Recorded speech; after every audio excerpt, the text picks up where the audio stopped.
if we're going to graph this parabola, the first step is to find your axis of symmetry. So it's negative b over 2a. So for this particular problem, it'd be the opposite of 6, which is your b value. Your a value is negative 1, because that negative would be a negative 1. So when you do the math there, you get negative 6 over negative 2, which is 3. So right here, you're going to have an axis of symmetry. X equals 3 is your axis of symmetry. Bam. From that, we're going to make a table. And your table is going to revolve around that. So we're going to start with X, Y, 1, 2, 3, 4. 3 is right there in the middle. And we're going to choose values above and below 3. Because axis of symmetry is 3, that's the middle. So above would be have 4 and you have 5. Below that would be 2 and 1. And now we're going to plug in values to find y. So I'm going to start off with, I'm going to plug in 3.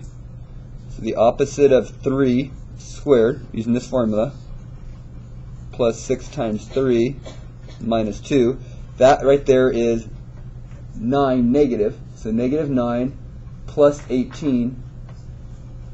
Okay, you got negative 9 plus 18 minus 2. Looks like you got 9 here, minus 2 is 6, 7.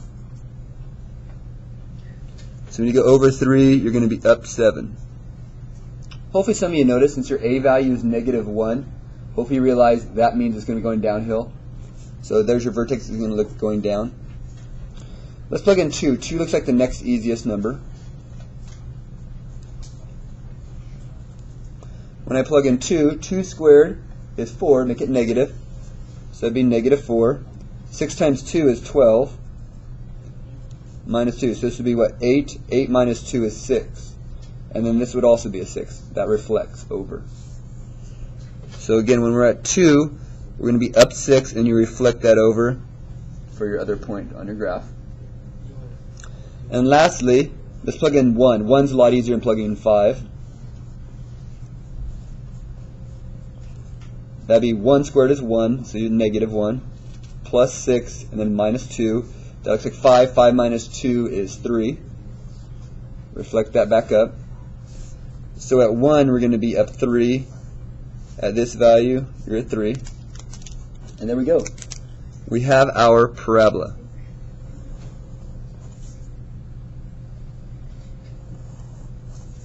This is your vertex. That vertex is a coordinate of 3, 7. That right there is the coordinate of the vertex. These are your zeros where it crosses. We don't know exactly where there are. Called your zeros, your roots, your x-intercepts. Right now we don't need to worry about that for this particular problem. You just got to graph it, make a table, make it nice and accurate. It's all based upon the axis of symmetry. Make sure you do that first, very accurately. Now this one is based upon vertex form, which is y equals a x minus h squared plus k. Make sure you have that squared. So first thing is, what's my vertex? Well, hopefully you realize you went negative 3 over and you went 5 up. Hopefully you realize your vertex is negative 3, 5. That's the first step. So when I make my equation, I'm going to leave a blank. Okay. My hk is this. So this is my h, this is my k, or my xy. So the opposite of negative 3 is going to be a positive 3, and that'll be a plus 5. You just put those two values right there. The next step is looking at the a value. And the way you find the a value is you simply go over 1 and go down till you hit the graph. Now since you went down, since the graph is going down, you know right off the bat this is going to be a negative out front because it's going downhill. Now the question is, how far down did it go when you go 1 to the left? When you go over 1, you go 1, 2, 3, 4, so that's a negative 4. So that means you're going to be going a negative 4 a value. That's how you find the equation. First find your hk, and then look at your a value. How far over, once you go over 1, how far up or down did you go is your a value. Negative for down, positive for up. vertex form, standard form.